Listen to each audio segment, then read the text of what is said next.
dos ideas como dos productos que extraen del ser humano.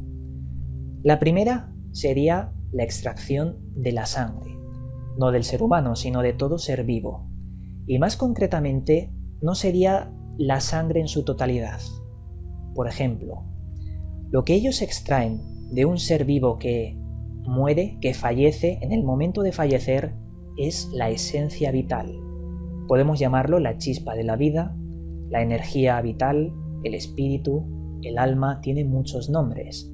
Pero nos vamos a quedar con ese remanente, esa chispa de la vida que desprende todo cuerpo al morir y que mientras está en vida conserva en toda su existencia. Esa chispa de la vida es el alimento de estos falsos dioses y mediante la sangre sería el canalizador para poder absorber esa energía. Y también hay que mencionar que no necesitan la sangre para absorber esa energía vital, ya que cuando un ser vivo muere, entra en un estado llamado por la ciencia metaagonía. La metaagonía consiste en que las células del ser vivo que ha muerto siguen vivas durante unas cuantas horas, aunque esté muerto el cuerpo. Y de esas células también se les puede extraer esa energía vital que tanto les gusta a estos falsos dioses. ¿Y cómo extraen esta energía que está en las células? Quemando al cuerpo, creando el holocausto, quemando ese sebo, como decía Yahvé en el Levítico. Y como en muchas culturas antiguas también quemaban estas vísceras. Al quemar las células, liberan esa energía. Como anécdota curiosa, Salvador Freixedo, como bien he dicho, el máximo representante de este tema, hablaba de que los dioses, los falsos dioses, creaban también incendios forestales de tamaños inmensos y los creaban ellos mismos, estos dioses, desde allá arriba.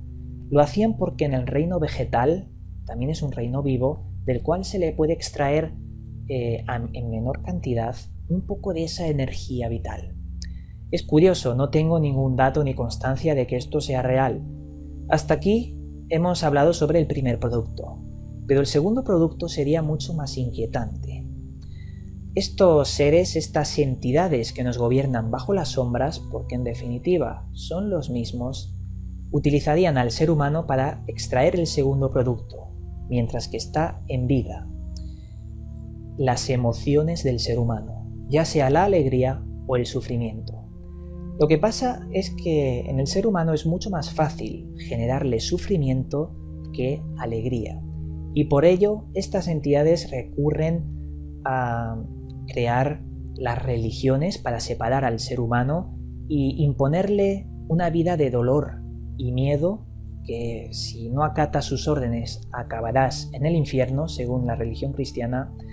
También utilizan las patrias y sobre todo y más importante, las guerras, ya que en las guerras no solo se alimentan de esta energía de la vida que desprenden los muertos, sino que también se alimentan de todo un sufrimiento en general que desprenden los seres humanos.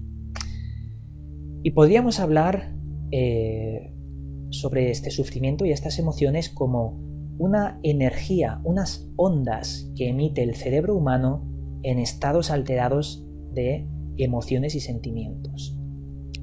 Hoy en día, la ciencia y sobre todo la física cuántica está estudiando y encontrando estas manifestaciones de ondas que emiten los cerebros, que nos interconectan a todos, y eso es muy importante. Y también estaríamos hablando de lo de siempre, el entrelazamiento cuántico, que lo entrelaza todo. Pero bueno, vamos a continuar con este tema que a mí me ha fascinado bastante, porque te das cuenta que cuando investigas todas estas cosas, ves estas conexiones con estos temas, como estábamos comentando, y que sea verdad o sea mentira, los datos están ahí. Pero vamos a continuar. ¿Qué apariencia tienen estos seres? ¿Y dónde están ahora mismo? Como es lógico, para las culturas antiguas, estos seres eran dioses que descendían del cielo porque no podían comprender toda su magnificencia y todo su poder, toda su tecnología. Pero hoy somos seres un poco más...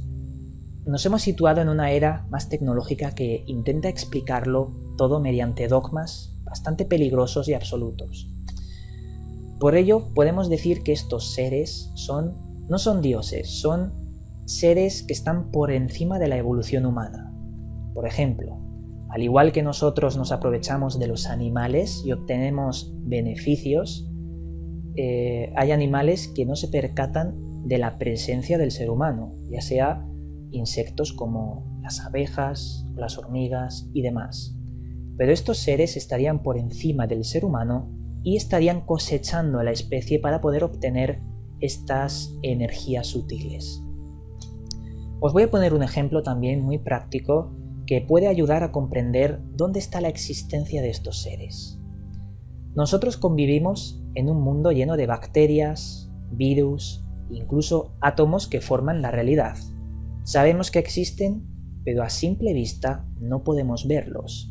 Algo similar pasa con estas entidades que se hacen presentes muchas veces con el fenómeno ovni e incluso con las apariciones marianas, y podríamos mencionar apariciones espirituales y paranormales, siempre para aprovecharse del ser humano y cosecharlo.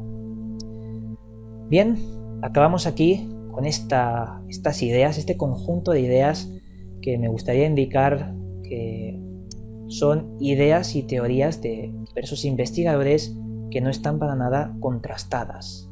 Os pido que lo toméis de forma deportiva, que guardéis esta información para, por si algún día encontráis estos nexos con otros temas y podéis encontrar datos reveladores sobre este asunto.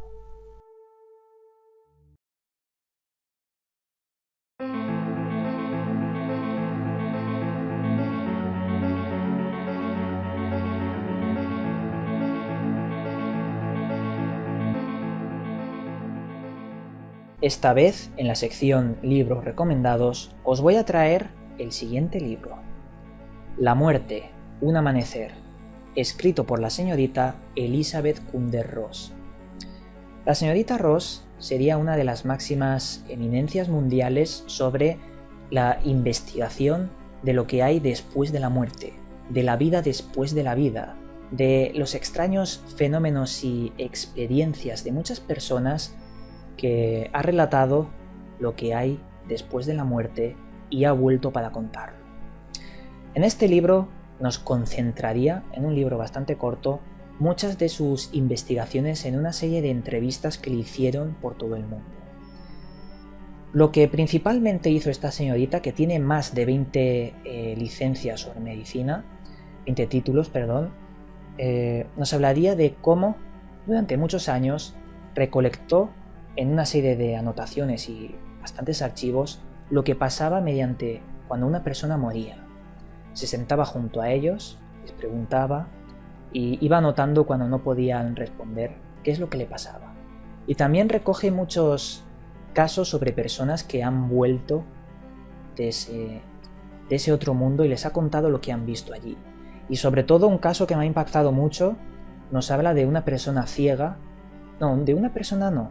de varios casos de personas ciegas que han muerto, han visto lo que allí había y luego han vuelto, es decir, fueron reanimados, y cuando han vuelto les han descrito todos los objetos que habían en la sala, los colores de los objetos y demás.